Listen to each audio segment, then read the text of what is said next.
Welcome to the show. Welcome to the show. Guys, I'm drinking coffee this morning, so it is going to be a particularly lit I was going to call this a service. I'm not a priest, but it does feel like a service cuz this is something that I do out of experience of sharing insights and from human design or Reiki or biomechanics or any of the stuff that I practice, and it literally transforming people's lives. And so in a lot of ways I do kind of see this as a service. I don't believe that I am the mouthpiece of God, although I do believe that God will speak through me, not as a sense of like supreme authority, but just that that's genuinely what I'm inspired to do and share. And I believe that God can speak through everybody, and so much of that ability to channel a sort of supreme authority is recognizing that like in our limited bodies we have limited perspectives, and that what might be true for me might totally not land with you. It doesn't mean that what I'm experiencing isn't true, it just means that we're all different and beautiful, and we all process things in a unique and beautiful way, which is where human design gives us an opportunity to look at the differentiation between the way that we process information, the way we process for awareness, emotions, safety, sexual creative energy. We are all uniquely experiencing the world through uh, very, how you say, precise and unique channels. However, the way that we perceive them in terms of eyes get visual stimulus in, ears get auditory stimulus in, all of that is the same. We all have bodies that function physically very much so the same. And so there's this beautiful opportunity to walk the same, breathe the same, blink, swallow. And by the same, I mean like powerfully.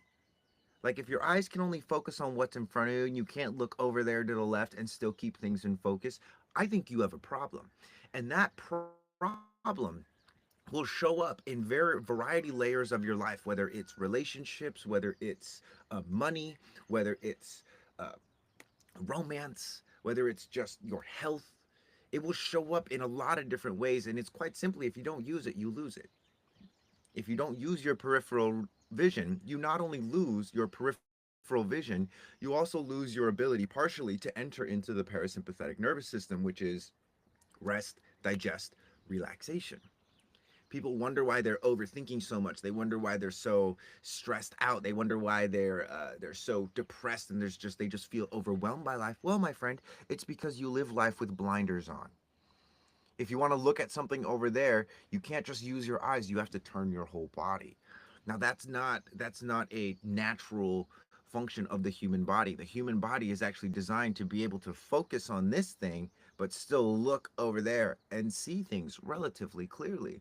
To the point where I can literally look behind me because my range of motion is such that I don't need to completely turn around to look behind me. I can just turn my head and then throw my eyes back there, and boom, I got eyes in the back of my head. Anyway, like I said, guys, warning, I had some coffee from Baked on Maui, which I don't normally have coffee, and I'm zooted this morning. So anyway, guys, welcome, men and women of the law. Welcome, welcome, welcome. It is your boy Reikimarco. Today we are deep into this transit up in gate 24. So that transit is up here in the Ajna. And so today is a lot of how you say awareness. There's going to be an influx of awareness, specifically that sort of pulse of mutation of like, that doesn't sit right with me, or that's what that means, or blah blah blah. Right? It's this like aha moment. It's the realization.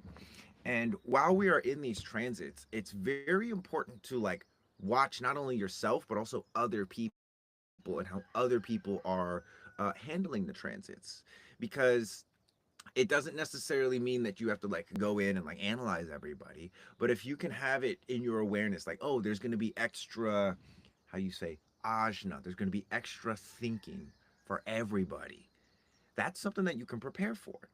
And you can prepare for it in several ways. This is like my move for gate 24 is going to be this move right here, and I'll show you guys. Very simple. You guys can do it with smell, swallow, and then regulate. Don't just dump the breath. It's smell, swallow, cool stream of air. Taste the air as it leaves your mouth. So you're going to do that for the entire time. We're going to do this exercise for 3 minutes. And all you're going to do is smell, take your eyes up as far as you can without raising your eyebrows, swallow, cool stream of air. And we're just going to hang out up here in this up quadrant. Like literally, like you're trying to drive your eyes all the way back into your head. And we're just going to keep smelling, swallowing, and blowing that cool stream of air. This is going to do a lot of things for us. Primarily, it's helping to balance out the fact that we spend most of our time in our waking state with our eyes down and focused in the front. Smell, swallow, cool stream of air. Now, while you're up here, you might notice that you're holding on with parts of your body, that there's like hypertension that's being cultivated in your body. All you have to do is smell into that area, swallow wherever that energy is, just swallow it deeper into your body, down into your pelvic floor, and then cool stream of air. Taste the air as it comes out. Now, what we're going to do is we're going to take our eyes, and on our next smell, we're going to drive them to the left top corner of our vision. Again, it's okay if things get blurry, if you get disoriented. That's actually a good thing. Smell, swallow, cool stream of air. This is helping you to carve out the areas where you actually can feel rest and relaxation, where you can actually tap into your parasympathetic nervous system as opposed to being in fight or flight all the time. And this is the thing that I'm using to repressurize and reharmonize the awareness of gate 24, which is in transit right now. Smell, swallow, cool stream of air. Now, if your eyes are going up to the left, you might notice that your head is also wanting to turn left. So something you can do is actually turn your head to the right a little bit while keeping your eyes over up into the top left corner. Smell, swallow, cool stream of air.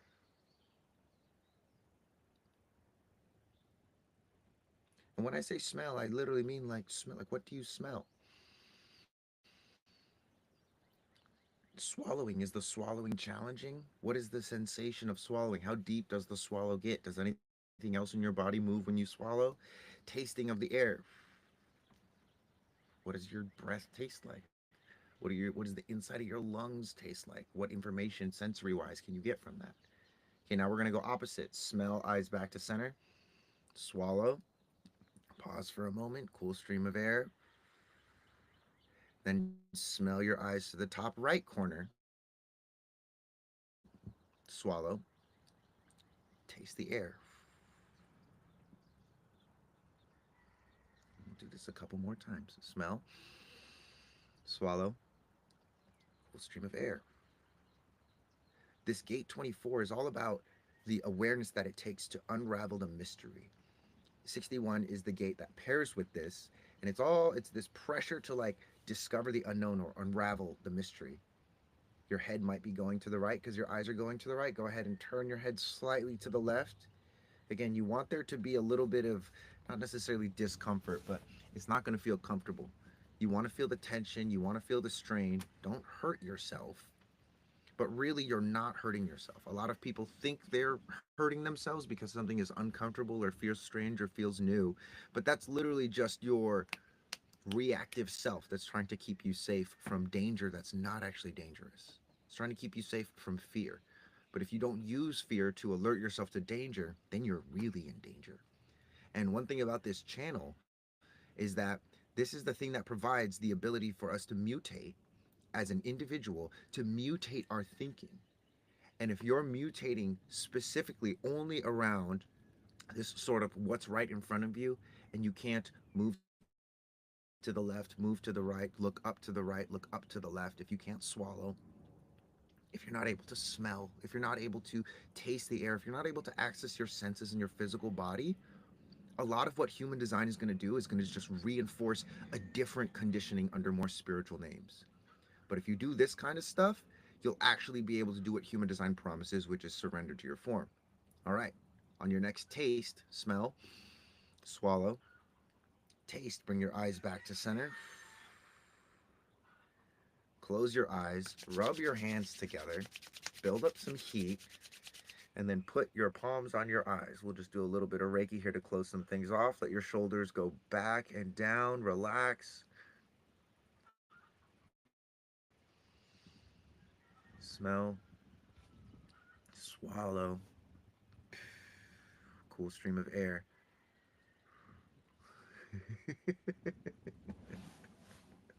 Like on my ball, just like wiggling around over here. And if you did this whole thing with me, I just want to say I'm really proud of you because this is the kind of simple shit that so many people will overlook and not do because there's all these other things that have grander promises and they look more professional. But I guarantee you, this is the stuff.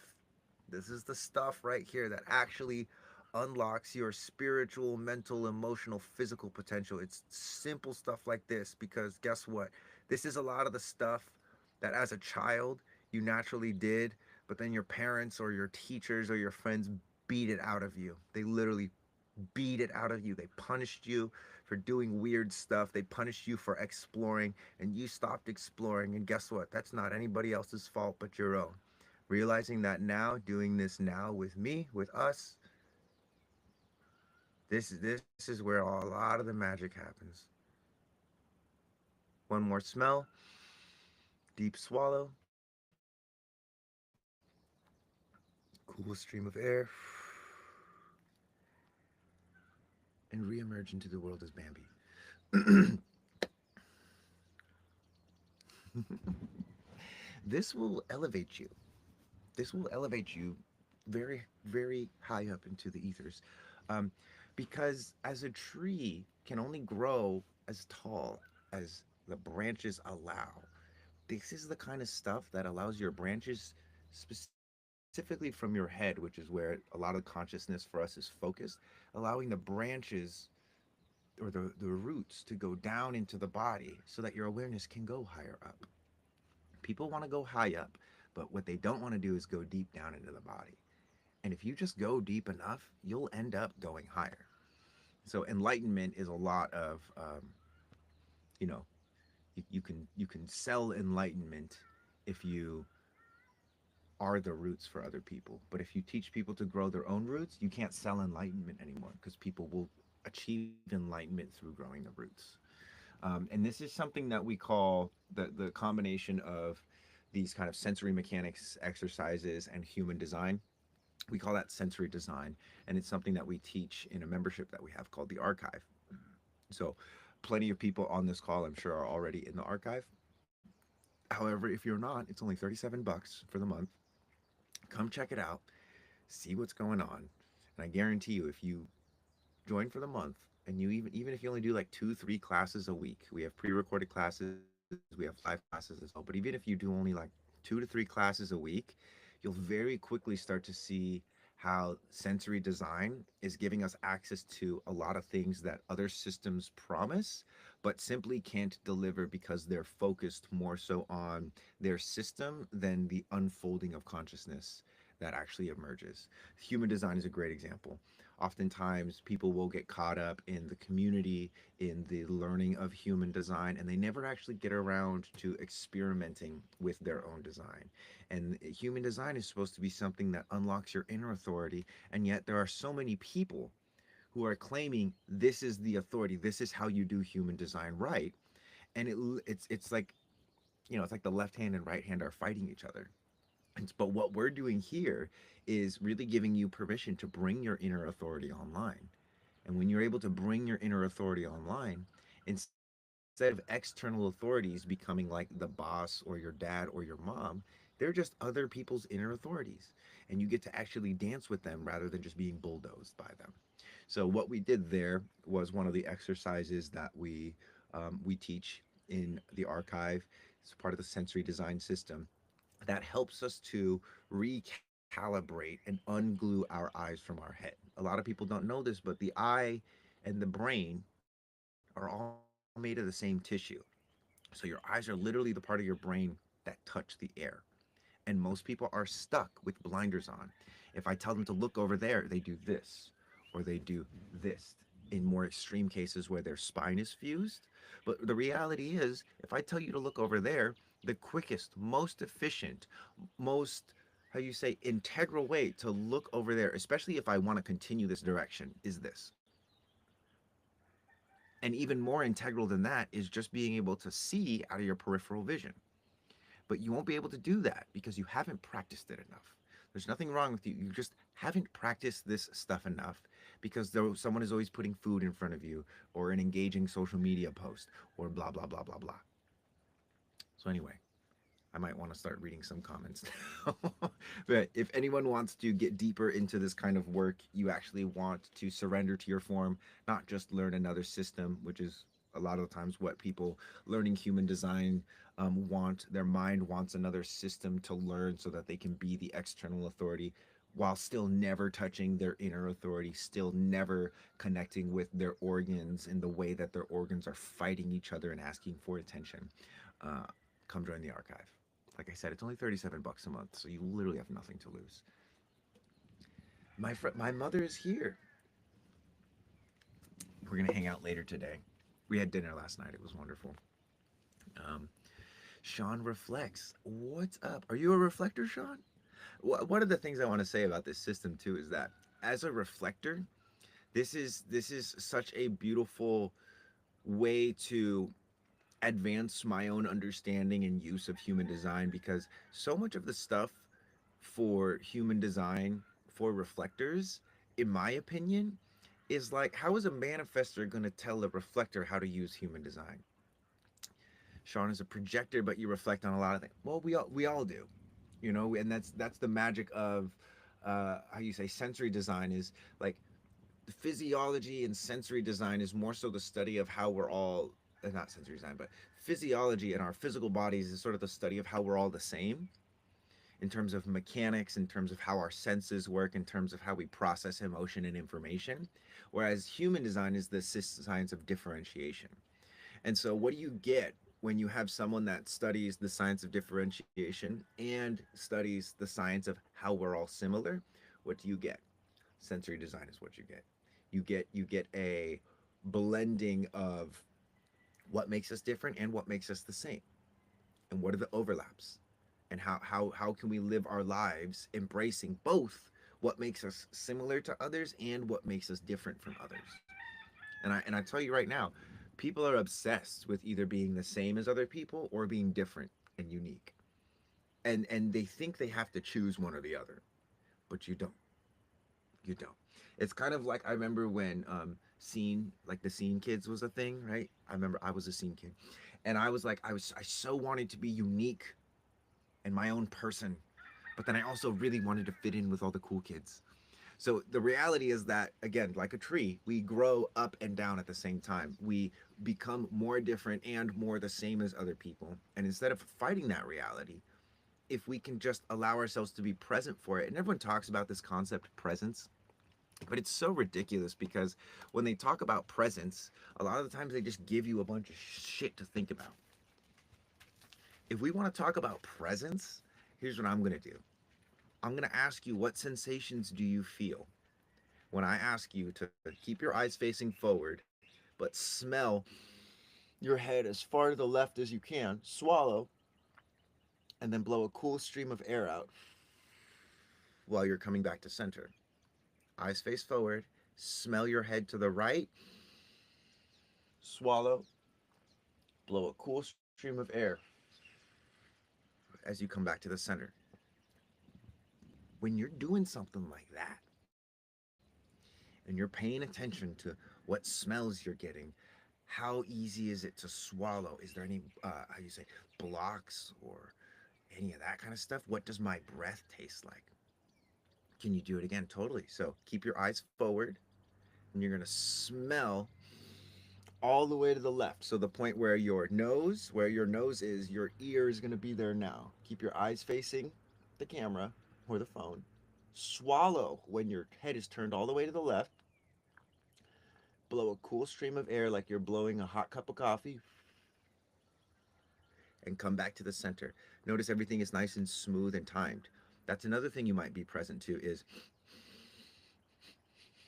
the jitteriness, the oh I can't swallow, the eyes glitching, the body glitching. And the glitching, the not smoothness, the discomfort, that is enough to deter like 90% of the people that I introduce this to away. They say, "Oh, I just I just don't do that. I'm not supposed to do that." And guess what else you're saying? You're also saying, "Oh, I'm not willing to receive love. I'm not willing to receive abundance. This is uncomfortable." Because manifestation is not about what you get, it's about who you have to become. And who you have to become through the process of growth, it means there has to be pressure and there has to be heat to grow you. If you put a seed in the ground and there's not enough pressure from the soil, there's not enough nutrition around it, there's not enough heat in the soil to germinate the plant will never grow. And there are many people who have seeds inside them that they've neglected, not out of how you say spite or malice intent or the government is suppressing them. It's them suppressing themselves, and it's them thinking they're weaker than they are. I'm so happy I found you. Stephanie, welcome. Welcome, welcome to my world. This is why I do this. I do this because there's truth seekers like you, like me, and I'm like, who is actually living their life versus who is selling a product about living their life. And it's like, as much as I would love to like show you guys the life that I live, hopefully you can just feel it through the content and the messages that I share. One love, exactly. Um, that you'll see that like the stuff that I practice, the reason I preach it is because I practice it. It's hilarious. My horse is just taking a dump and a pee right there. You guys can't see it, but I'm looking at him. His horse tail is all just like, thanks for the dookie, boy. So anyway, is it normal to yawn or am I just tired? Okay, great question here. Most of the population is plugged in 100%. And it's okay to be plugged in, but you also have to learn how to unplug. And that's what this is doing by getting us access to our peripheral vision. Uh, who is that? 699. The yawning is a reflexive response to relaxation. See, because here's the thing, if you want to relax, but you've never actually felt what it is to be stressed out, like you're always running away from stress or discomfort, you never actually get an opportunity to relax. It's the same thing as a tree that wants to grow up, but it won't let its roots grow down. And so what we're doing is we're involving ourselves in a sort of controlled stress response with these specifically these eye exercises and a lot of the stuff that we do. We're giving ourselves a position or a move or a move set that is going to like basically activate and trigger us. It's going to trigger the I don't want to do this anymore, this is too much, or the this is too much, I'm just going to let it crush me. And instead of letting it crushing you or running away, because it's not really that bad,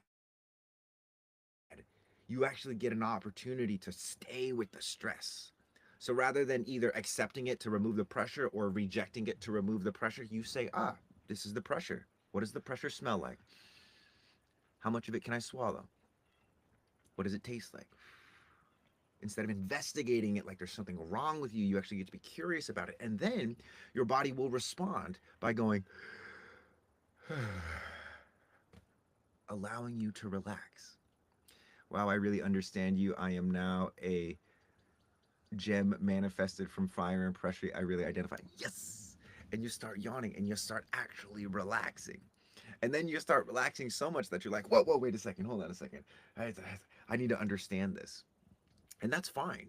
But eventually, what my mission is to give everyone permission to experience something without needing to understand it. And this is something, an art form that has been lost because there is so much value placed in understanding something so that you can systematize it, so that you can replicate and scale it, so that you can monetize it. And it's like, not that that has no business in actually being a human being, but it's like it has very little to do with satisfaction. It has very little to do with your inner peace, your own perception of self and success, and on top of that, your ability to be surprised. Like, if you're trying to unravel every mystery, how are you ever going to be surprised and enjoy life?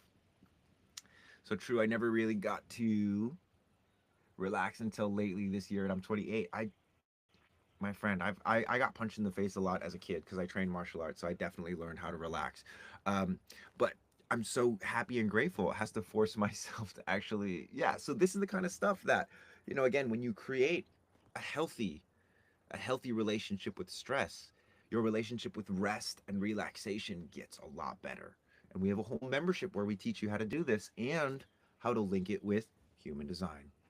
So anyway, so I notice that I catch myself not breathing deeply, like I hold my breath. What are your thoughts on that? That there is some sort of protective mechanism around how deeply you receive things or how much you give. And so it's kind of like a limiter on your car where it's like it won't let you go over 100 miles an hour because, at some point in your life you gave too much or you received too much and then there wasn't that much to receive anymore and you got really disappointed. A lot of the blockages that people will perceive in their body are not blockages, they're just like dust and cobwebs. It's not that you have a block there, it's just that you never use it. And again, it's like, how often do you swallow with your head all the way to the left? How often are you using your eyes up there? So anyway, finally able to sign up for the archive. Amanda, let's go. I'm so stoked for you. It's sweet. There's been like people who have been like not on the wait list, but have been really excited to join, but can't join. And this is one of the things that, the archive, we designed it this way to teach you in a sense that it's like if you really want something, want it. Like, give yourself permission to want it. And if you don't have the money to afford it, the archive is only 37 bucks. Save the money, sell some stuff, make the money, because that is so much a part of what we're teaching here as well, which is financial sovereignty, which is really about resources. Become a more resourceful person. You don't need to go to Google to figure out what are the best ways to make money, because it's like, depending on where you live, depending on what your skill set is, you might have a unique skill set. And ChatGPT, like your body, wants to know, hey, what are your skill sets? What things are you able to do? Where do you live? What's your environment? And if you're not able to contextualize your environment with your eyes, your ears, your sense of smell, unfortunately, you can't be resourceful in there. So, Amanda Panda, I'm stoked for you. Super proud to welcome you in. I'm ready to shine, appreciate the value. Yes, absolutely. And holding the breath is like one of the things that you will want to explore with, by the way, in holding the breath, Stephanie, is the ability in your body wanting to repressurize. So for anyone that's like gone deep underwater, even in the pool, if you go to like the bottom of like a 9 foot pool and you go under, you plug your nose and you push, it will equalize the pressure in your ears so that there's not as much water pushing into you. You use pressure from inside you to push your eardrums out so that way your ears are not being impacted by the pressure of the water. Holding your breath is the same thing. It's the same thing. And so next time you're holding your breath, if you catch yourself holding your breath, let's say you inhale and you hold your breath on an inhale, instead of thinking something is wrong with me, give yourself permission to repressurize. So on the inhale, what you can do is you can pressurize two ways, positively or negatively, like an explosion or a vacuum. So if I'm inhaling and I hold my breath, and you can plug your nose, this makes it easier. Plug your nose and try and pull in and then push. See what happens to my neck here?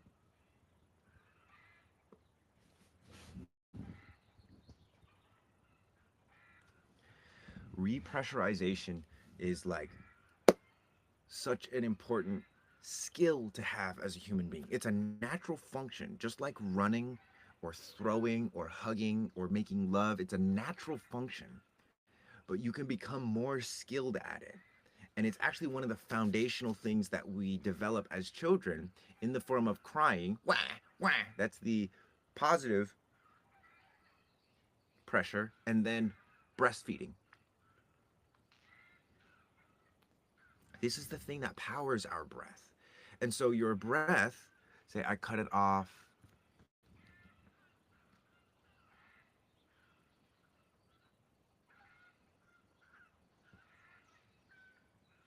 I cut off. Sorry. No need to apologize. Daily throat vacuums are a part of my homework from pop.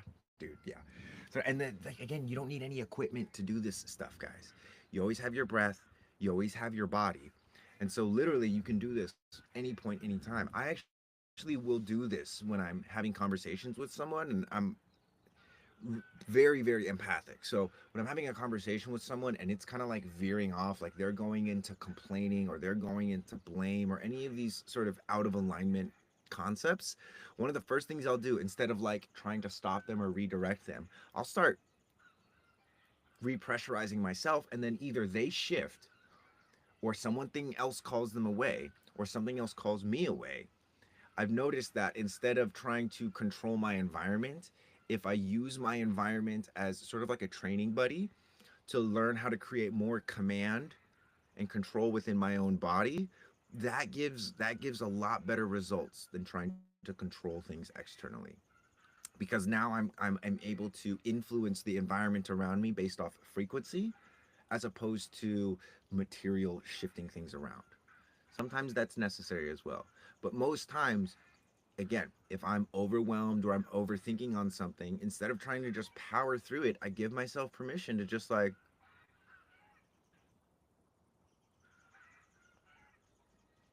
and this is just the head, guys. This is just the head. And this is like 2% of the information that's in the archive around the head. There's so many other things. Like for anyone that really, this is my like, this is the right hook here. If you got these crow's feet in your face, check this out. I'm gonna exaggerate them because I don't really have crow's feet because I practice this move a lot. But this is the mouth vacuum. Watch this.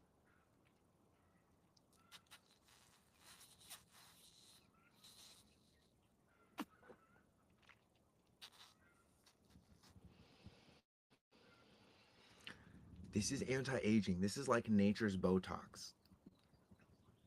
Lips, suck on your lips to make them bigger.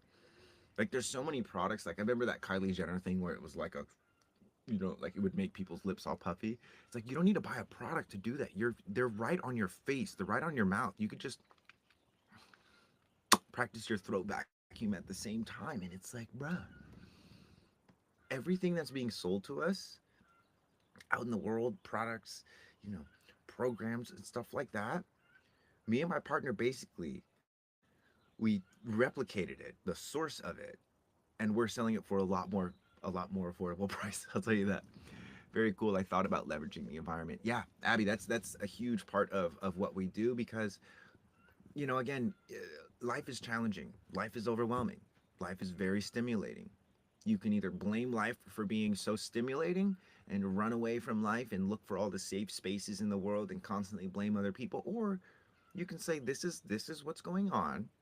I'm going to learn how to be present for this. I'm going to cultivate tolerance for this. This is going to be my new weird thing I do at work, looking forward to the looks on the colleagues. Dude, I do this all the time. And it's funny because one of the best things is when you get to the point where your peripheral vision is so good that you can like see people without directly looking at them. And I'll be doing these exercises and I'll see people and they'll be like they're like disgusted by it. They're like, what is he doing? Or they'll just be like, just like kind of like laughing is usually the ones that I get. Some people are very curious. They're like, because it's not just the face, it's also how I stand, how I carry myself, the aura that people feel when even when I'm just like in line at the supermarket type stuff.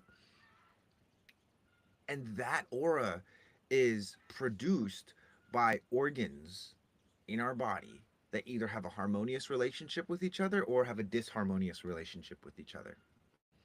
And one of the first things that we learn in sensory design and in the archive in our membership is how to get the head to harmonize with the body.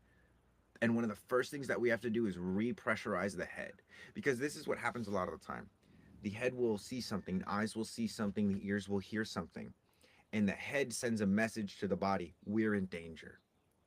But the body is not being touched, it's not stimulated in any way, it's not actually in danger. And so, if the head can convince the body that we're in danger, it can also convince the body we need to get away from that danger, or we need to serve that thing, become the slave of that thing, so that we're no longer in danger. And it overrides the body's ability to say, like, but we're fine, like, we're actually okay.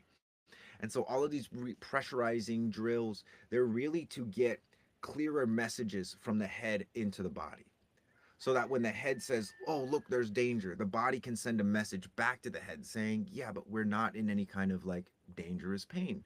There's nothing that's hurting us here." And then the mind will listen to the body just like the body listens to the mind. Right now, it's a one-way street. Mind sends signals to the body just obeys. It's a slave. The body is a slave to the mind. But when you have a two-way street, then no one is a slave. Then they collaborate. And this is what everybody wants. But you don't get it through learning human design.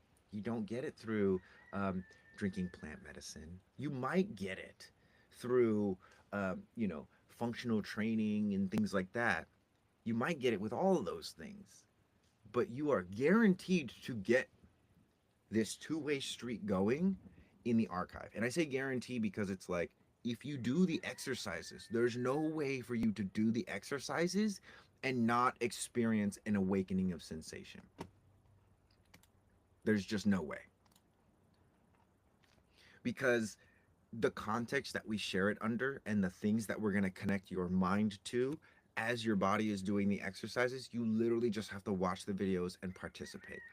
The hardest part about this system and the hardest part about the body is that you have to learn how to tolerate confusion, doubt, the negative self-talk of like, "Oh, I'm not doing this right. I'm such an idiot."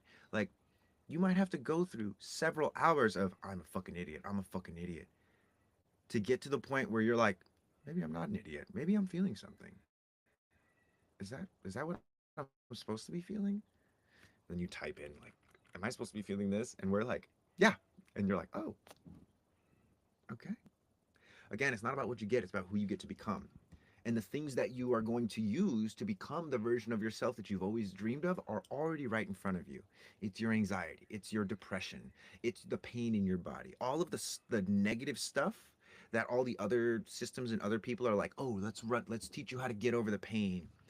I'm like, "No, let's teach you how to turn that pain into the best rocket fuel you've ever seen and then take you to a planet that you've always wanted to go to." I'm a new baby in here. I'm a newbie in here, and I saw human design in the caption. Oh, welcome. So, an all natural witch. My name is Marco. Pleasure to have you in my life. Part of my mission is to take human design and basically give us practical things that we can do. And so right now, and how far along are you in the human design experiment? Feel free to share some information. That goes for anyone. If you want some insights into your design, or like how do we blend sensory design? Like if I'm a projector working this kind of job, what are some things I can do? Because human design is very heady. There's no argument about that. Human design has, in my opinion, sort of this cop out of like, hey, strategy and authority, and it makes sense. It brings you into either your gut or it brings you into one of your organs: solar plexus, spleen, heart, g, etc. But the magic of human design really happens when you start to perceive inner authority rather than from conceptual mind. Does it fit in with the human design system? To what does it smell like? Is it heavy pressure? Is it lighter pressure? What does it feel like? And it becomes more sensory. And so these exercises are meant to help you cultivate a sensory perception of your design and your inner authority, whereas human design provides the mental awareness of it. And mixing them together is great. So I just had a trusted girlfriend share human design with me. I really enjoyed seeing my gifts and being attuned. Human design is amazing. However, if you don't have the roots and the physical body to truly support it, it is going to be like many other systems where it actually further disconnects you from your body. A lot of the time with human design and a lot of spiritual stuff, because they're very spiritual, it, might feel like that's not what's happening, but oftentimes you see people that are at very high levels of spirituality with very weak, fragile bodies, or they're dealing with some kind of chronic illness. And not to say that it's like, oh, if you were really that spiritual, you wouldn't be dealing with chronic illness. However, if your body was actually attuned to the natural forces, if your body was actually, like, for instance, a lot of psychics, that's me, okay, so a lot of psychics will suffer because it's like you put too much electricity through a light bulb and then the light bulb breaks.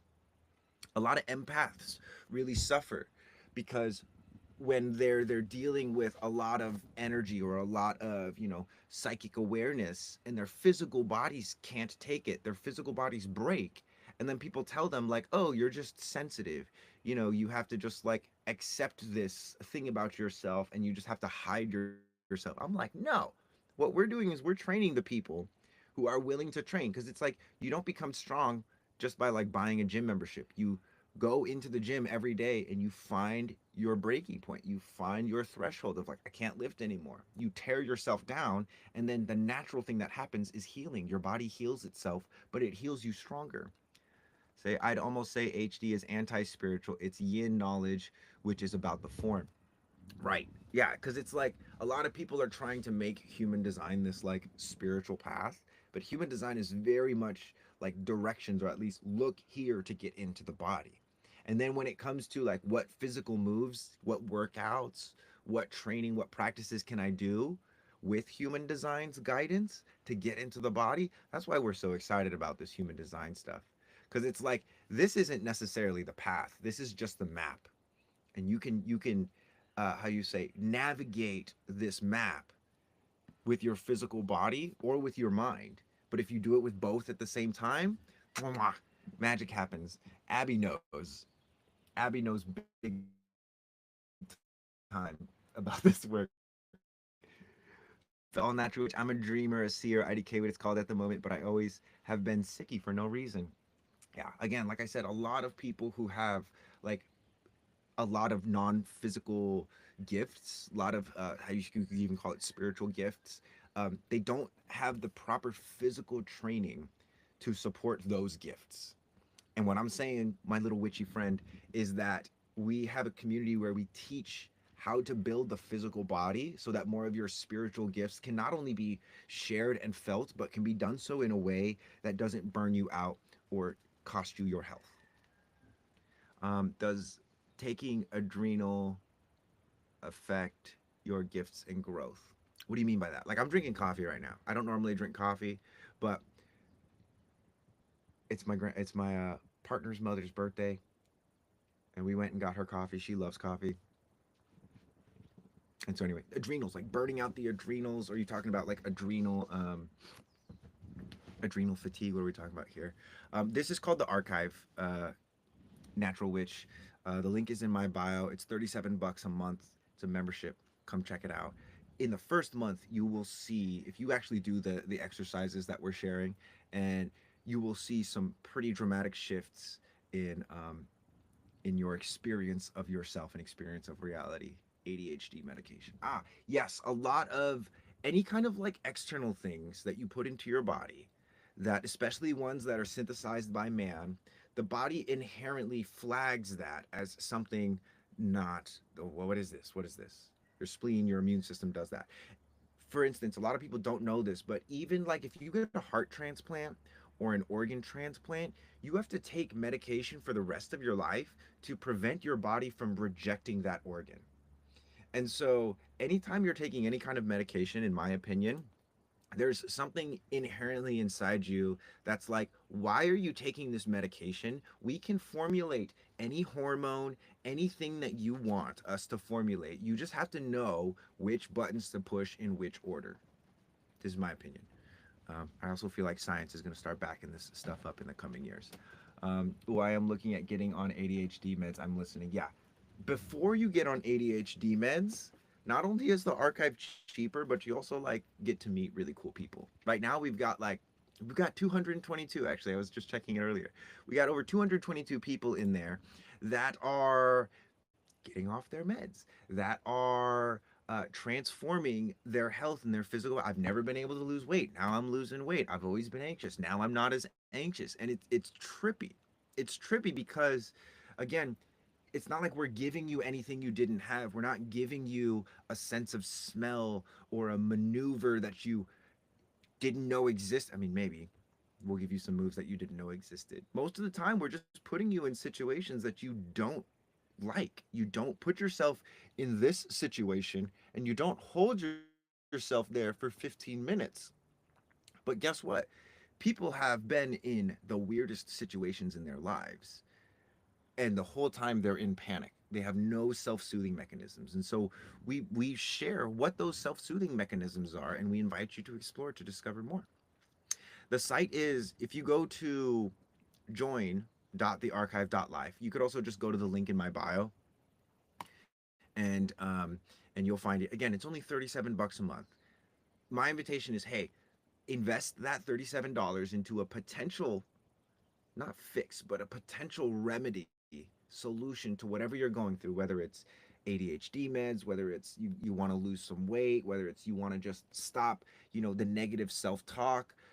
Invest that $37 into this. And after a month of you actually practicing, like minimum, you have to be practicing at least 3 to 4 hours a week. Because if nothing changes, nothing changes. You know what I mean? Um, I love Mami Onami. She's great. Um, but invest that into yourself. Come train with us. Come meet the community and see what we've got going on. It's like a resurgence, a revolution happening here. I took ADHD meds for years as a kid. It messed up my thyroid and my liver. The archive will heal you instead of giving you a toxic band-aid. Well said, man of the law. 100%. It's like healing is something that happens. If you allow the healing to happen, then it will happen. If you prevent the healing or you try to do the healing, that's where a lot of people really they get in their own way. Where am I? I'm in Maui. It's true. The body can already find a counter rather than taking meds. Totally. Yeah. So, like a human designed spiritual therapy to train your body to handle your spirit in this earth. That's a great way to perceive it. Yeah, it's like there are certain things that will destroy the body if the body is not robust and strong enough.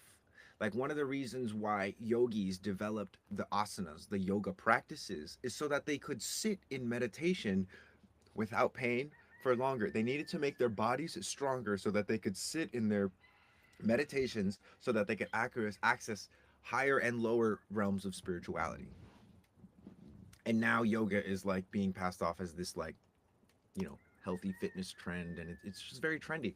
Is because it's like when you do this, there's a certain level of attraction that you a magnetism that you start to create, and a lot of people join and do the things because they want to be magnetic, they want to be attractive, but they don't actually address the behavioral issues. This is why you got dudes with like massive biceps, but the behavior of like 12-year-olds. Why? Because they're not connecting everything together. They're not connecting the physical to the non-physical, the physical building of the body to the nervous system and behavioral and emotional regulation. And we can do that. It's very simple. Hello there. I wonder which time does the archive happens from Germany. So it's 21:43. So we have live calls Monday and Friday. However, the I think and I think Europe it's like early morning for you guys. Monday is at 1 p.m. Hawaii time, and then Friday is at 11 a.m. an archive. So you don't actually have to make live classes to participate in all the learning and stuff that happens. Live classes are really fun, but anyway, that's what that is. So I'm from Argentina and I'm studying human design, so I want to know how this works. Yeah, really the only way to know how it works is come check it out. Gamble the $37 on yourself and come check out the community, watch some of the videos and see how this thing goes. But basically, it's a community and a classroom, right? Like we have this exploration that my partner and I, Pasha, have been doing for the past collectively like 20 years. This is our 20th year.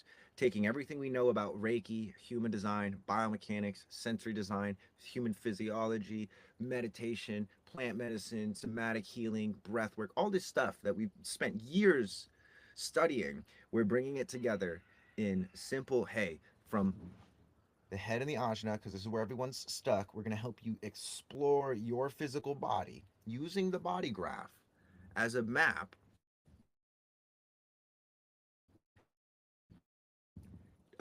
cultivate a sense of safety so that when it comes time to use your strategy and inner authority, you actually use it. Most people cannot use their strategy and authority when it matters. They can use it 95% of the time, but the 5% of the time when they don't feel safe, when the pressure is on, when they're in the emotional wave, when someone is like they use their strategy and authority because they don't feel safe. And that is a totally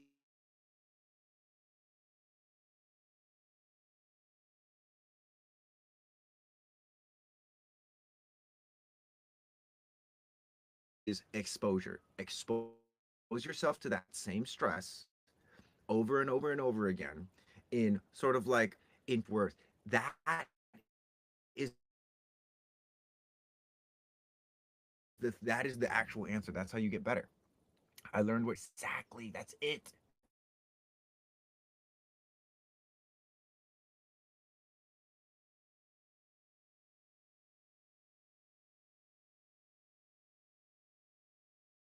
But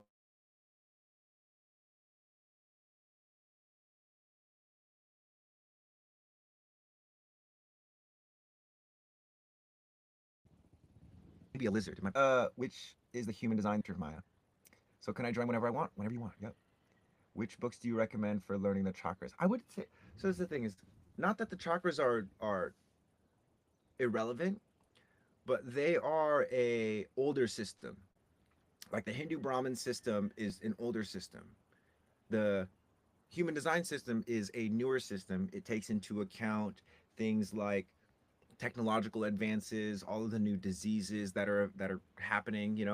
Um, just a lot of it's more updated in the sense that human and life in general evolves over time, and so we need to, rather than clinging to traditions of the past, we need to allow ourselves to use the information that we've learned from the past, but to explore the present and the future with untarnished eyes.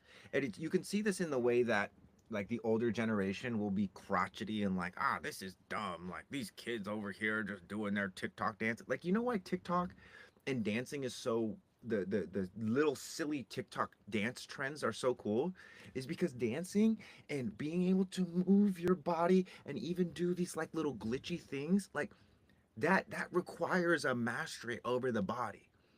Now, it doesn't mean that just because they're dancing, they're developing behavioral traits. But ultimately, it takes a lot of courage to dance and possibly be goofy and have people judge you. So there's a lot of things that social media puts out there, or the analysis of social media that's like, oh, this is negative. There's a positive side to having all these eyes on you and all the attention on you. Like I'm live right now. I've got 42 people here. I've got about 10 people here. I never started the Instagram live, so let's go ahead and start the Instagram live there. Like, so many people are unwilling to look silly, and because of that, they fail to develop the courage and the safety necessary to build the life that they want. So, anyway, when it comes to chakras, the resource that you ought to be using to learn about your chakras or your energy centers is actually your own body. It's like imagine going into a crystal shop and you pick up a crystal and you go to the guy and you say, "Hey, what does this crystal mean?" And he goes, "Ah, yes." You hold it in your hand. What does it mean to you? Versus the crystal shop, that guy that says, "Oh yes, let's look up this book. This crystal right here is really good for this and this and this and this and this and this, and it's probably coming to you because it says right here this and this and this." For real, which one would you rather go to? Because if you want somebody to just tell you everything about everything, you can go find a teacher. They exist. If you want a brother like me that's gonna say, "Hey, bro, hey sis, bro, what do you think about this?" and actually listen to you and be like, oh, well, this is what I feel from it. But I want you to learn on your, I want you to learn how to learn. I don't want to just tell you about everything, because then you're going to have to constantly be coming back to me and be like, what does this mean? What does that mean? And it happens a lot in the archive. And we're always inviting people to um, confer with their own experience. How do you remove a toothache with Reiki? Which frequency? Oh, what type of relationship do you recommend for a manifester? The ones that respect your informing and your inner authority as much as you do. Cultivating safety, you can manifest a different result. Another thing animals teach big time. So toothaches, we have a lot of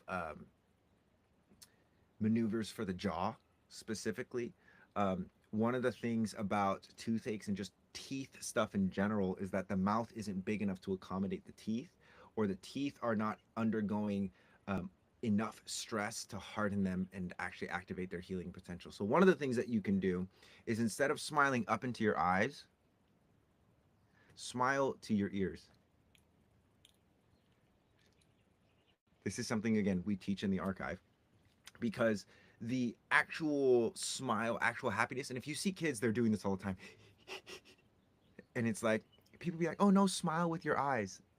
Okay, this is actually the fake smile. It's also, this is the universal sign of pain. Ow, ow. So why the F are we telling people to smile with their eyes when that's the universal sign of pain?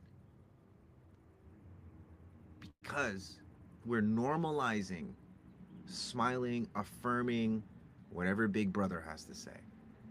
And I'm like, look, I don't want you guys to affirm what I have to say. I want you guys to test what I have to say.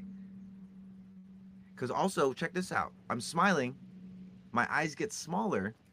I'm literally narrowing my vision. I'm seeing less of it versus the, which kind of looks like a crazy person's smile. And you don't want to look crazy, blah, blah, blah. But what if your toothaches? What if your inability to experience joy? What if your inability to attract a relationship is simply because you're conditioned to narrow your vision, experience pain when you're happy? So many like convoluted things like this are just baked into our society. And what we're doing in the archive is giving people an opportunity to not only see it, but also to build something to replace it. Because it's not enough to just like cut the cord. You also have to plant something there to replace it. And it's a mechanic, it's a physical thing. It's not some idea, it's not an affirmation. Like, so many people do affirmations, but they're doing it like this: I'm healthy, I'm wealthy, I'm strong, I'm happy. Versus like, I'm healthy, I'm happy, I'm strong. And some people are doing this: I'm healthy, I'm happy, I'm strong, but they're not actually connected to their body. They're just posturing up. They're just imitating a posture that somebody else does.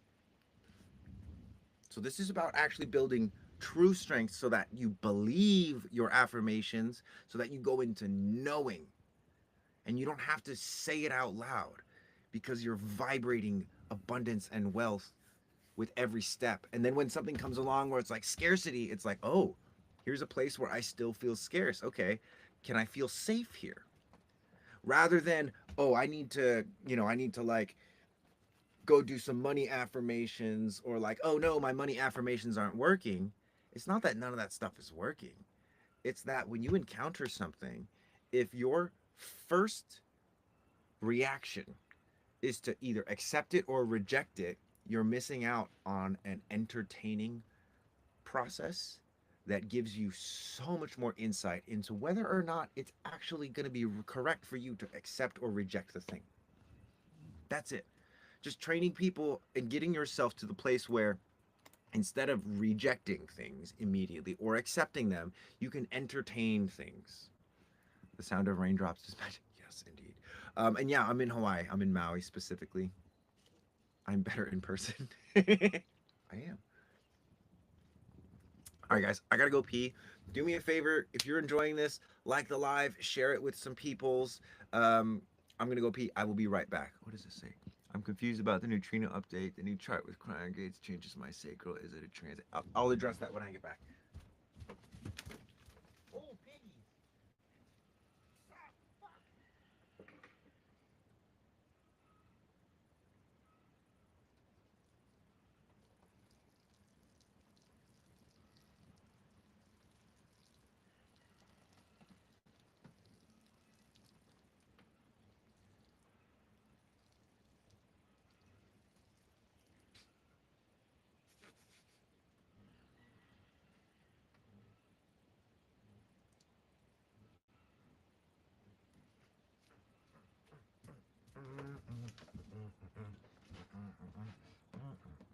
Did I just start singing Elmo's World?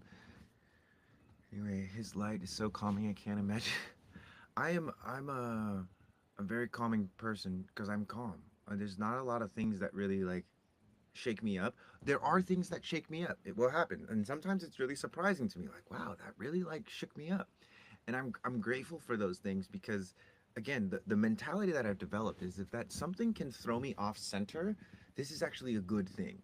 If something is throwing me off center, that means that I can use that experience to learn how to come back into center and learn to identify what it is that actually pulled me out of center. I made him, yeah, just getting nervous. My boyfriend over here is just like, uh. I wish I'm like anxiety inside out too. So, anxiety, a lot of the times, is just, it's like a buildup. It's like if you have a port, right, where all of these ships are coming with goods, ideas, thoughts, and stuff like that, and the ships dock and they're really slow to unload all of the stuff. Eventually the docks get backed up. That's pressure. That would technically be root pressure, but in terms of the analogy, it's like things get backed up. And a lot of times things get backed up in your head. I guarantee your anxiety is only there because there's parts of your swallow that you can't, there's orientations where your neck can't swallow. So like um Chris Me Califo, test yourself. Smell, swallow, and then blow a cool stream of air, and then turn left, smell, swallow, cool stream of air, up, smell, swallow, cool stream of air, smell, swallow, cool stream of air, look down, do it like this, do it like this, do it like that. Like, practice all the different orientations, and whichever one is the most challenging, I want you to spend 2 or 3 swallows in that direction. And when you're doing this, what you're doing is you're actually allowing your body, which is like the port, to receive the goods off of the ship so that the ships can leave and make room for more stuff. That will help your anxiety. A lot of the anxiety is like right in here too. So if you turn your head all the way to the left and you just grab this muscle right here and you just kind of like gently massage it while you're smelling, swallowing, and you're just dragging all this energy down. Like, you have to drain your head of thoughts. Anxiety is fuel for thinking, but oftentimes your that fuel is not necessarily being put to use. So it's just like you're filling up your gas tank and it's just overfilling, overfilling, and now you're pouring over and you're like, oh my God, why is this? Oh, sorry guys, gotta do a little puzzle for a sheep to verify my non-NPC-ness.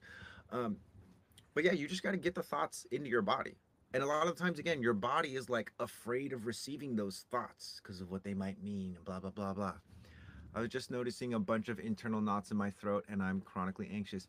Dude, you're not chronically anxious. You just don't use your neck to the fullest extent. It's like, could you imagine if a giraffe with its big long neck, not to say you have a long neck, not that I'm trying to make jokes, if you can imagine a giraffe with a big long neck would like hold its neck all the way down here. That's what most people are doing. They're not sticking their head up. Your shoulders are probably high too. Because there's all these cues, there's all these signals that are showing us not what's wrong with us. There's nothing wrong with you. But it's like where you're not like living fully, where you're not using all of your body. Like, most people don't like running because when they run, their heart's beating fast and their brain is interpreting, we're in danger, we're in danger. And so every time the heart beats fast, they're like, we're in danger, we're in danger. I've substituted my anxious moments and run to the sauna. Baby steps, lol. She's a runner, track star. Great. Great. Because it's, again, it's like you don't heal anxiety by trying to get away from it. You heal anxiety by being with it, not accepting, not rejecting, being with it, being present. What does your anxiety smell like? How does it feel when you're looking to the left, you know, energetically, like looking into the feminine perspective of the past, and swallow. Does it go down? Are there knots? Is it challenging? What's actually going on? And then instead of making up a story about how you're messed up, it's literally like, oh sweet, here's something physical I can work on, and it's no longer this like mystery of like, how do I need to do this? Hi, cryon chart seems different from transit, but yeah, my body graph has changed. So this is another thing, is like, your body graph, what you see in your body graph is never going to change, but there's constantly going to be different overlays and configurations on it. And so your mind can literally not keep up with all of the changes, which is why when you start to shift away from the mental conceptualization of human design, what happens when this happens, what happens when that happens, and you go to the sensory, at first it's slower. It's like what happens when you turn your head to the left and swallow. But then eventually it becomes so much faster. Your body is able to process information. And so when someone says something to you about human design, and this kind of already happens on a small scale with people, like you know things about yourself, so much so that when someone says, oh, this is the channel of synthesis, like it's really important for you that the people that are closest to you, your tribe and your family, have all the things that they need, and if they don't, you'll raise hell for it. And you're like, yeah, exactly. It's that feeling, but without needing the explanation, because it's an internal authority. It's a how you say, a self-fulfilling prophecy. And so when it comes to the cryon gates, the cryon is all about like the wounded healer, right? And if it changes your body graph, similar to the returns and the cycles, they're just like layers on top of your original body. So your body graph doesn't change. You just have different configurations that you're going to have to harmonize over time, or that you're going to do battle against. That's probably, I've been running from my own brain. Yeah, a lot of us do this. It's nothing to be ashamed of. If anything, it's like, whatever anxieties or whatever mechanisms you've developed to cope with this, like way to get to this point. But now that you're here in my live and you're resonating with the stuff that I'm saying, come join the archive and like get to work, because this doesn't fix itself by itself. But if you work on it, everything just comes into how you say, everything just comes into alignment. Because like, again, your skeletal system is already in alignment. Your muscles, you have enough blood, your breaths are perfect for where you're at. Most people want to be somewhere else than where they're at, though, and so they start doing breath work of their future self rather than breathing like your current self. Emily says, "Have you always been so wise, Marco?" I've been really curious, and I don't just, again, I don't accept things just because someone with authority says it. I accept things because scientifically I'm able to replicate those experiments. Like I've done a lot of things that a lot of people say, "Oh, this is the answer. Oh, you got to drink ayahuasca. You got to go to a somatic healing retreat. You got to try ashtanga yoga. You got to try this. You got to try that." I'll go do it. And then when I go do it and I'm there having my experience, one of the things that I recognize, smelling is always there. My body is always there. Like there's certain things that are consistent for me to have these awakenings, and it's not like the system. So anyway, you said you guys have been doing this for 20 years. How were you or your wife raised? So this is me and my partner, Pasha. He's my business partner. I was making a joke earlier about having a boyfriend. I have a romantic partner, but I was raised Roman Catholic. I didn't have my spiritual awakening till I had to drop out of college, and I was like, this is silly. I don't want to do this anymore, because again, everyone said go to college, so I went to college. And I'm looking at all the people, I'm sampling all the auras, I'm like getting information, and I'm like, no one here knows what they're doing. Everyone is showing up because someone else told them to show up. There's maybe two or three people in this hundred person classroom that are actually interested in what the teacher is sharing. The rest are just here to fulfill a credit. And I'm like, what am I doing here? Grateful I was able to be here. Got to get my exercise and homework done for the day. Steven, much love to you, my friend. Peace. Joy, hello. I'm sorry I didn't say hello to you earlier. I saw you out of the corner of my eye, but you know me, I'm just going crazy over here. Um, but yeah, I was raised Roman Catholic. My buddy Pasha, his mom was friends with Ra, who's the guy that brought human design through. So Pasha grew up with human design. Specifically, when he was a teenager and he got his heart broken for the first time, is when his mom introduced him to you're an emotional manifesting generator and wait out the wait out the emotional wave and all this stuff. I didn't learn that till I was like 22.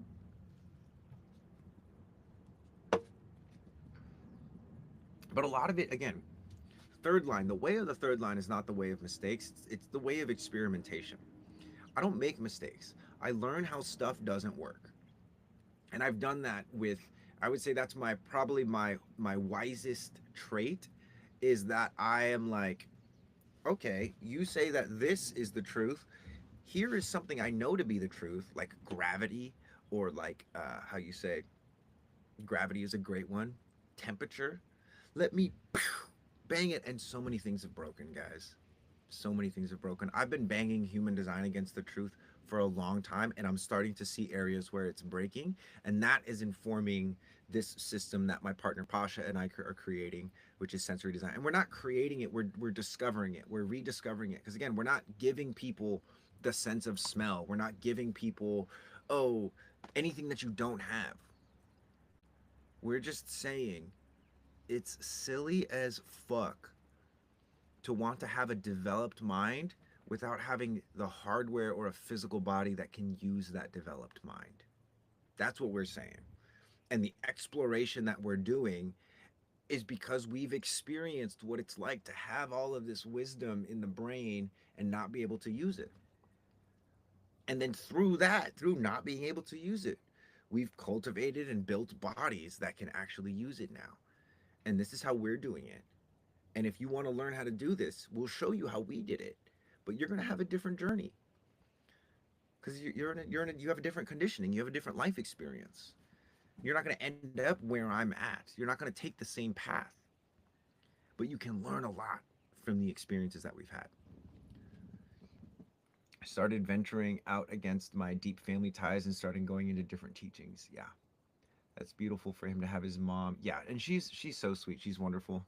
Thank you for doing this and being live today for me to meet you. Oh, welcome, Natural Witch. Yeah, and I go live Monday, Wednesday, and Friday, pretty much every week unless something happens. Last Monday was not an emergency, but um, my partner is very pregnant, and I like to help her where I can.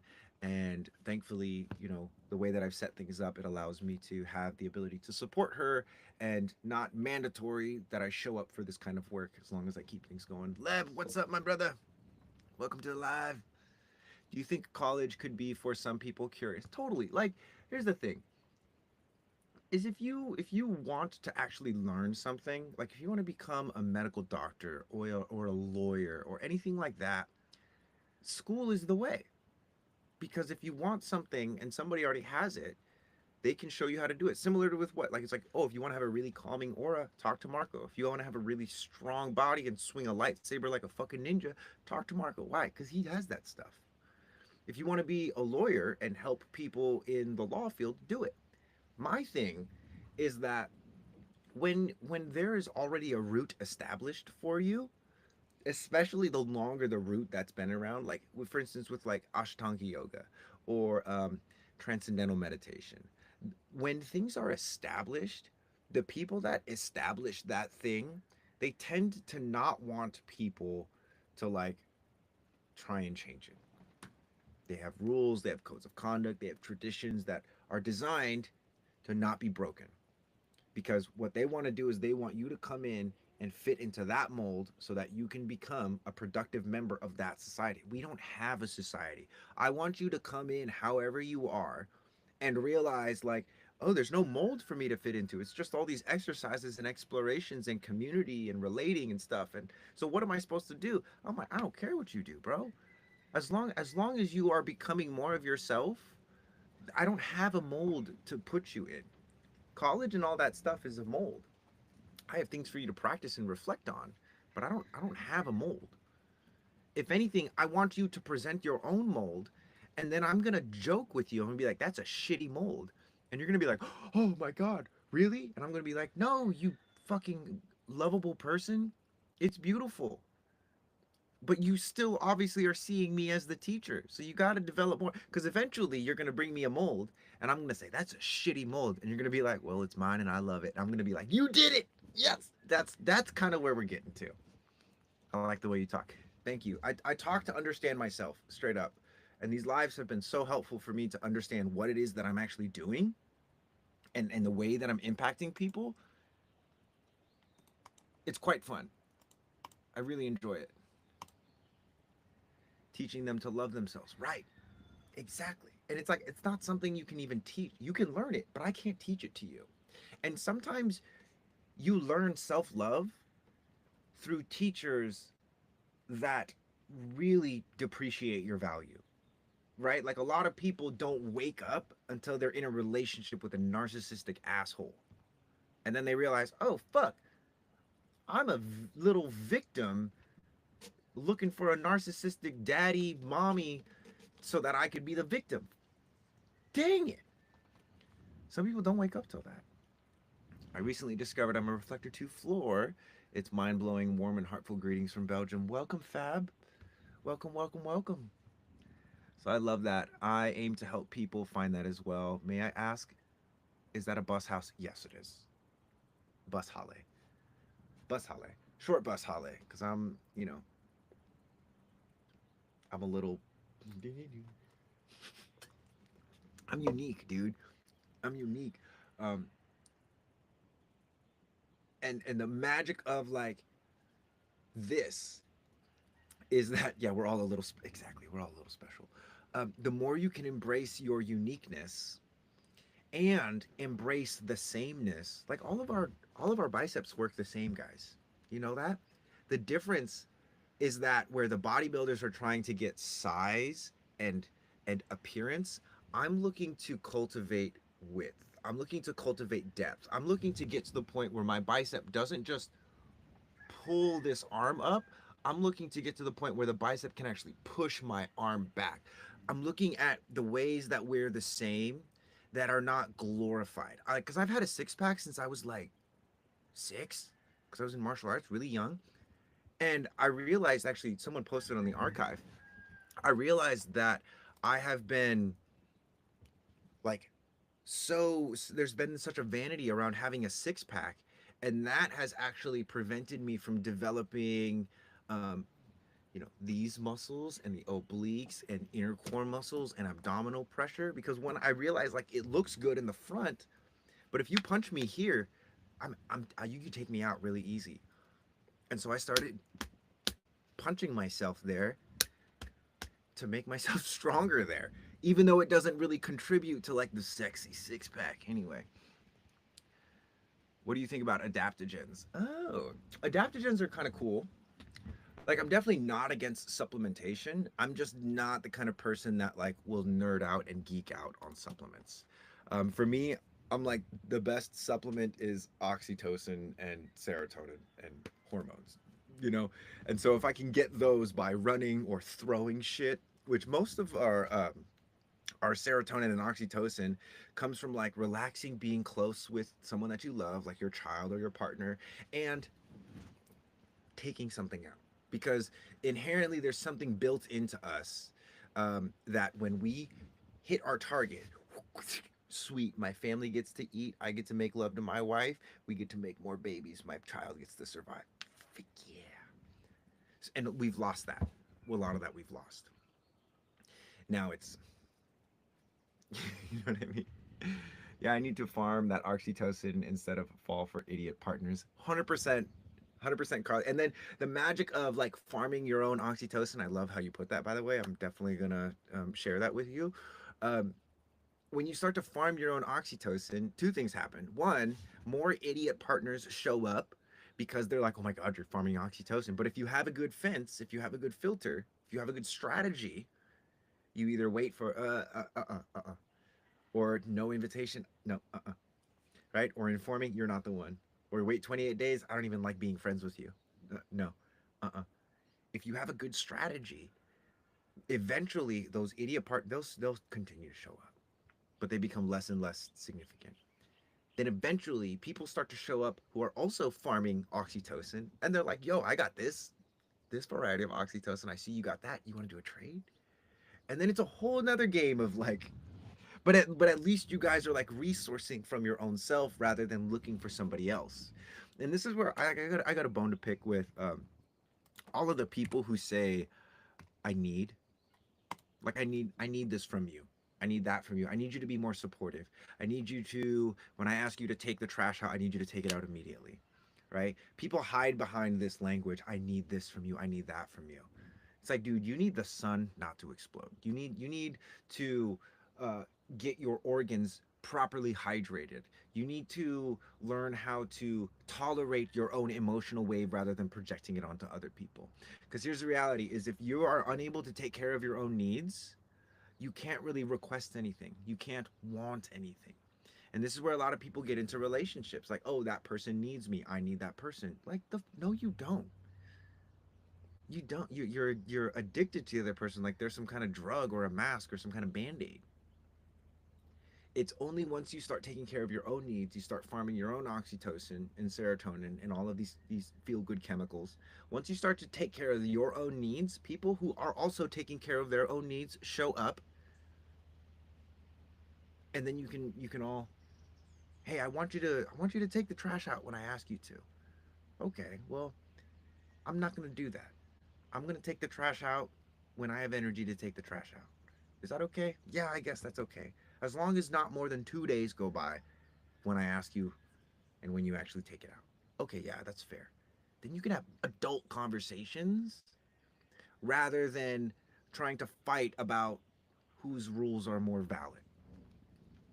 Yeah, it makes me think people don't understand what a need is. Most people don't understand what a need is, and it's wild, Leb, because you're totally right. And I know I'm so excited. We're gonna go deep on a lot of these cool things because there's so many um, systems of control and conditioning that are baked into the spiritual language.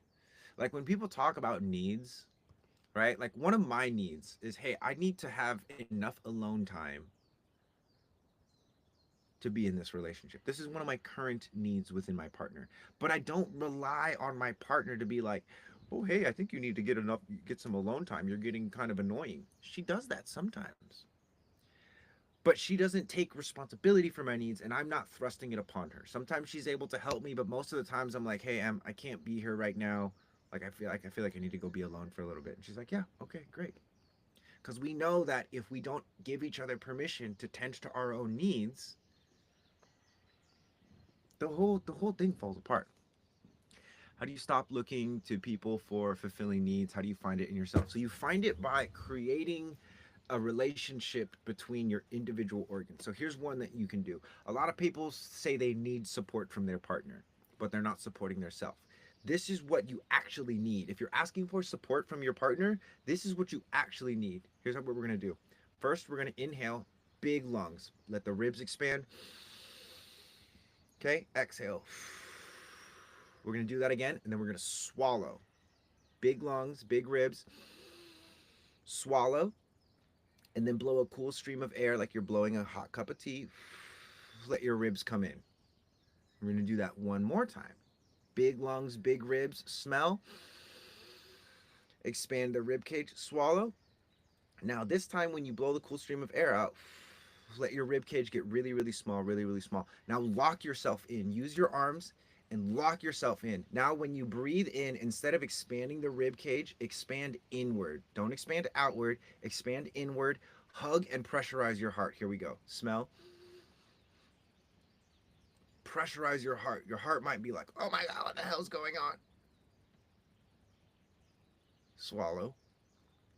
Cool stream of air. Feel the pressure release come off your heart. That's the support that you're looking for. That's what you're needing from your partner that you're not giving to yourself. And this is not just from the hearts and the lungs. This is also with the head and the shoulders. This is also with the legs and the pelvic floor. This also has to do with your diaphragm and all of this stuff up here in your guts. So this is what I'm talking about, and this is what we teach, or what you can learn in the archive, is how to get your organs to properly harmonize with each other so that you're no longer outsourcing your needs. What you actually start to do is cultivate a sense of safety. All my needs are met within yourself, and then that starts to radiate outwards. And then you can help people. Then you can inspire people. Then you can genuinely like enjoy other people's presence. Yep, and that's so much of it. They are your needs, not theirs. Yep. So for those of you that did that exercise with me, and you can do it again, you don't have to go through the whole sequence. It's literally just like getting your heart to get squeezed by your lungs. And you don't even need to do this with your arms. You can do it without your arms. You can do it in a super relaxed state. I do this all the time, especially when I'm feeling like jittery or discombobulated or kind of frantic. I'll just hug my heart and I'll do it maybe 2 or 3 times. And by the second or third time, like I'm not thinking, I don't care about it. I'm not discombobulated anymore. And it's also because I've been doing this for 2 years. So, and unintentionally doing this for probably like 13 years or so. There's a lot of things that I learned in my martial arts training that in discovering human design and developing sensory design, I've realized, oh, these are things that I'm good at already, or these are things that I've practiced. I just didn't know why I was practicing them. And the reality is, a lot of stuff that you used to do as a kid that your parents told you to stop doing, like holding your breath or, you know, making weird faces and stuff like that. They're like, stop doing that. That's your way of regulating yourself. And so they tell you to stop regulating yourself. And it's like, okay, what am I supposed to do now? Oh, look for somebody else to regulate you. Pay for somebody else to regulate you. Like, okay, how much does that cost? A lot. I've been thinking about taking martial arts as I've wanted to my whole life. Do it, Carly. Martial arts is the freaking best because this is one of the things that, much like self regulation, has been bred out of our society is violence. But we are inherently violent creatures. And if we don't have a place that we can put that violence into, we never build a relationship with it. And then when it comes time where the violence comes out, it's unregulated and it gets directed towards the people that are closest to us because we don't have a relationship with it. You guys have probably heard this before. Oh, I don't fight. When I fight, I just see red and bodies start dropping. Yeah, your body starts dropping because if you don't have a relationship with violence when it comes out, you suck at it. And you sucking at it doesn't mean you get your butt handed to you. Sometimes it means you hurt someone that you love, or you can't protect someone that you love. And this breeding violence out of humanity as a means of making humanity safer has made things more dangerous than ever. You see it a lot in like the political space, when it's like people from the right are interviewing people on the left, or people on the left are interviewing people on the right, and someone loses their cool and throws a punch. It's like, yeah, that person has no relationship with violence, to the point where they are inherently dangerous and violent, not only to themselves but to other people. That's another thing that I didn't address there. Is like, if you don't have a relationship with violence externally, you are violent to yourself. You are mean and vicious to yourself. So do some martial arts. Big time. I feel like the majority of people are unregulated. They don't know how to regulate themselves. They've been punished for attempting to regulate themselves.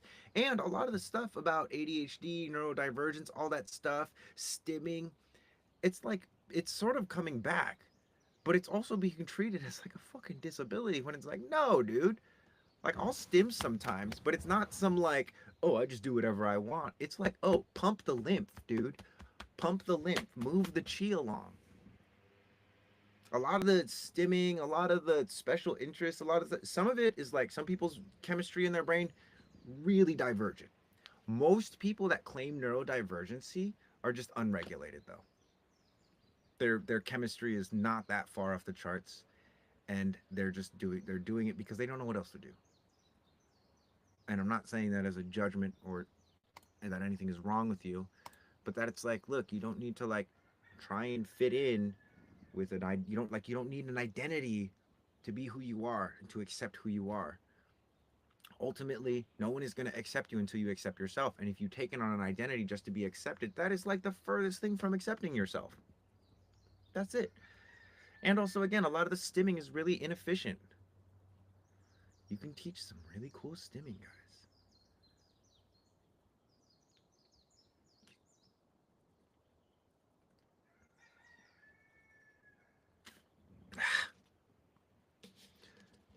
Savlat says that hits home. All right, final boss question. How to stop being anxious when trying to talk to new people? Ooh, that's so good. You don't. You don't. You learn to tolerate the anxiety as you're talking to new people. So something that you can do to prepare yourself is when you're feeling anxious about talking to somebody else, do that heart hug 2 or 3 times before talking to them. And then as you're talking to them, if you get anxious anymore, pretend you have to sneeze. Oh, do the heart hug when you're getting anxious and then continue talking to them. The reason I say that is because it's like there's no way to bypass that anxiety. Like you either learn to tolerate it or you're forever running from it. And my comment keeps getting buried. I'll look for it. Where is it? Or throw it at me again, please.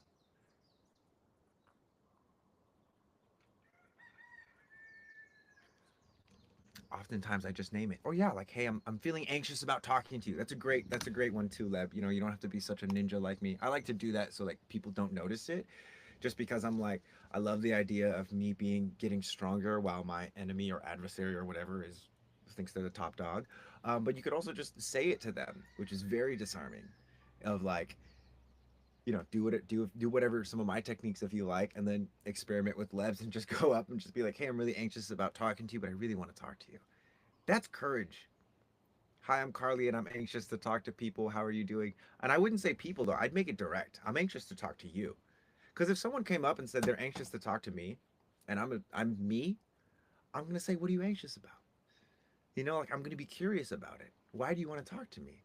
So it's actually a conversation starter in a lot of ways. Depends on the person, but it really diffuses it big time. No, I don't think it depends on the person. I would say as long as you can like own that you're actually anxious, that it totally diffuses a lot of that energy. Hi, I'm Carly, and I'm really anxious to talk to you, but I pushed through it because I really want to talk to you. I really want to get to know this. I really get to do that. And here's the thing: rejection just tells you who not to talk to. Like if you say that to someone and they're like, "Oh, that's weird," guess what?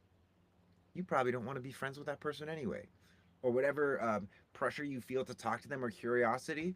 It's like good. That's done now. You don't have to wonder, would that have worked out if I had talked to them? You.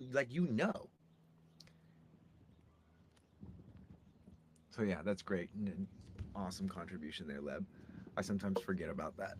But again, that's like my way of doing it is very different in that sense of like I'm not gonna let this person know me because there's a lot of times when I'm talking to people and I'm kind of anxious or I'm kind of insecure, and then at the end of the conversation I'll be like, I was pretty insecure about this, or I was pretty anxious about whether or not you would receive this in the right way. A lot of this like conversations with my brothers, especially when we're talking about, I don't want to say conflicting things, but things that might get a little spicy or things that might highlight some of their shortcomings.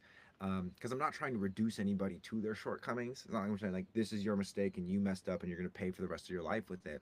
But most people, myself included, will run away when they're told that they've made a mistake or that they've done something that there was an impact from it. A lot of people don't know how to take responsibility and just stand there and say thank you or um, I'm sorry or I really want to run away from this and skirt responsibility right now. So true.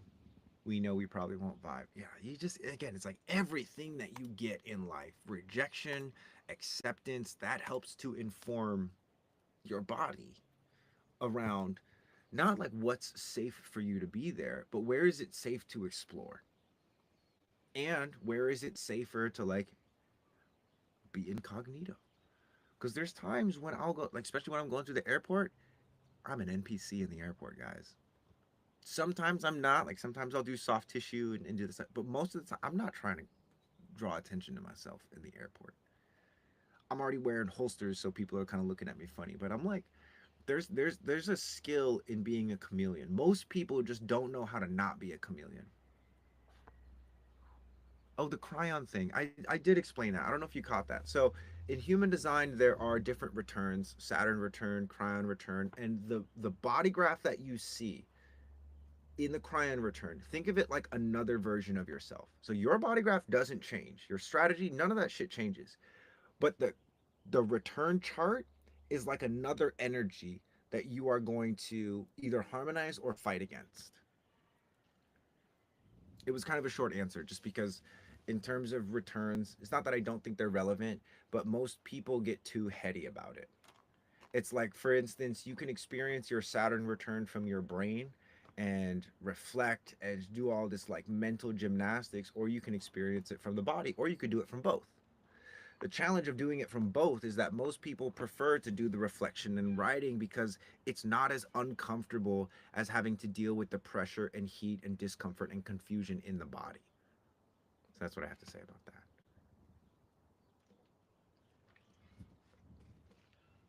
How do you prefer? I prefer to. I'm naturally going to process things first in my head. Um, However, I've very quickly like retraining the reflex to, if I'm processing something in my head, I'm gonna use power from my body as well. So which means I have to swallow, which means I have to pressurize my system, my physical body. And so now it's like a reflex. When I start getting into my head, I immediately start bringing that energy down into my body. Then that comes up into my head, and then it starts doing a thing. Because it's like sometimes I literally just need to go out and dance to no music, swing my lightsaber, whatever. Sometimes I need to write it out or I need to talk it out, in which case I will do those things. But practicing the heart hugging is like, imagine like you're in a really tight corridor, like you shimmy your way into a corridor and your lungs cannot go out. Your ribs cannot expand. So instead of expanding outwards when you inhale, just expand inwards. And actually what's going to happen is, because normally people think of the lungs going out, like expanding outward like this, but if you prevent them from going outward, what happens is the pressure actually goes, and let's see if you can see it. The pressure goes forward and back and up and down. So rather than making the ribs really big outward, you actually get to pressurize and grow, physically grow your heart forward, your heart backwards, up and down. So you found that the proper channels that work for you through movement and through writing it, have you? Read any books on this? Sort of, but it's like, it's not that I'm against reading books, but my firsthand experience to me will always be more relevant to me than somebody else's firsthand experience. Does that make sense? It's like we consider firsthand accounts of something, of like, for instance, if somebody witnesses a battle and they're taking an account of it, and then they go tell somebody else, and then that person writes a book about it, the person that saw the battle is the firsthand account. And then the person that wrote a book about what the person saw is the second-hand account. But that's bullshit, because the first-hand account is the dude in the battle. The second-hand account is the guy watching the battle because he's interpreting the battle. And then the third-hand account. So it's like, okay, which one are you? Are you the one watching the battle? Are you in the battle?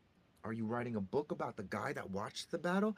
Like, where are you actually in this frame of reference? Because again, the person watching the battle might skew certain details based off of his affiliation and allegiance to certain sides of the battle. And they say the first-hand resources are the ones that you have to trust. And it's like, yeah, but that's a human being dictating it. What if they're biased? And it's not even what if they're biased, it's what is their bias. Feel me? We're just getting further and further away from the truth. Exactly. So it's not that I'm against reading books, but if like I'm gonna read a book as a means of understanding myself personally, and I've read enough books too, so maybe this is why I am the way that I am.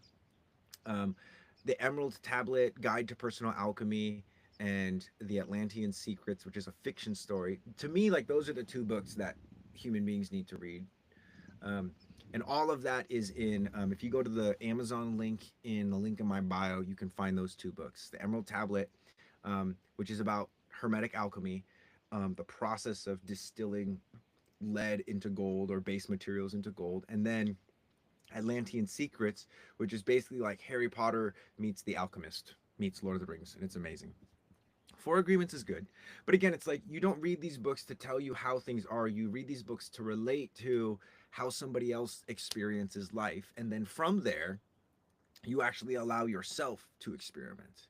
The reason I say, when people ask for books, I'm hesitant sometimes, or I'm like, you don't need to read more books. You need to like swallow and smell and throw rocks and break sticks, all that kind of stuff. Um, Yeah. Then letters on YouTube. Read those books. Letters on YouTube. Never heard of that one.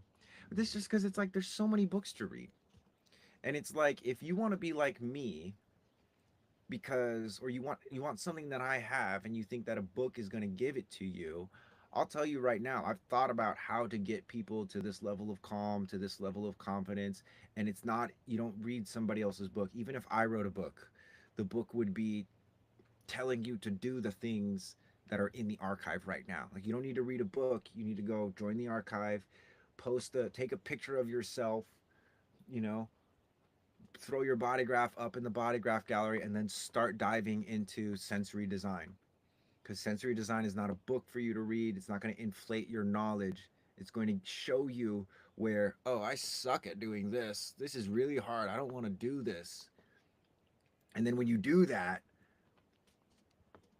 you actually learn things about yourself. It gives you an opportunity to explore another perspective. Totally. And it's great, but it's like so much of life is exploring other people's perspectives without having a centered sense of self, without having a sensory sense of self. Like there's certain things that you'll read that your body will inherently be like, ugh. But because so and so on Instagram told you to read it, you'll be like, oh no, but this is good. So and so told me to read it, blah blah. But your body is like, ugh, like this is disgusting. This doesn't work for me. And then you might try to do some of those things and it ends up not working, but you keep trying and trying and trying because so and so, someone with authority said. Sensory sense of self. Share it. It's ours. It's ours, my friend. Yes, you can explore it, but that doesn't mean you have to adapt it as your own, right? And a lot of people, because they don't have a sense of self, a sensory sense of self, they automatically adapt it. They automatically accept it without doing that entertaining, you know, see if this actually sticks. Like I remember when I learned about the love languages, I was at a time in my life when I was just like, oh yeah, if someone with authority says it, like I'm just gonna accept it. And then I did many years later, I did some research on the love languages, and it's literally like a box that you put yourself in. Love languages are like training wheels. It was never meant to be how you say the thing that takes you a long distance. It's just kind of show you how to talk about your desires and what you want out of a relationship. Like a grain of salt, yes. Just wondering what salts changed your flavor. Love the fun. That was very well put. And I have, again, I have everything that I've has really genuinely benefited me is either in the archive or it's somewhere in the links in my bio. Like I remember getting my first report that really helped me, benefited me. The most advanced thing that I have is the archive. And again, when it comes to books, I have an Amazon list of books that you can check out. I love the way you said that, Chanel. And with that being said, guys, I actually have to end this live. I have another session, or I have a session coming up in 20 minutes, and I want to go dance around and be in the sun a little bit before I jump into that call. So, thank you for all of you that have been participating and practicing with me. I go live Monday, Wednesday, and Friday at 9 a.m. Hawaii Standard Time. The next few weeks might be a little bit spotty because I'm expecting, me and my partner are expecting a new baby. So yeah, but usually Monday, Wednesday, Friday, 9 a.m. I'm here for about an hour and a half or so. And again, my primary invitation, come join the archive. That's the most advanced stuff that I have. It's only 37 bucks. I also have reports, one-on-ones, an app for human design. I have books. I just click the link in my bio. And yeah, Hawaii vibes over here. So thank you guys so much again, and I will see you next time. Peace.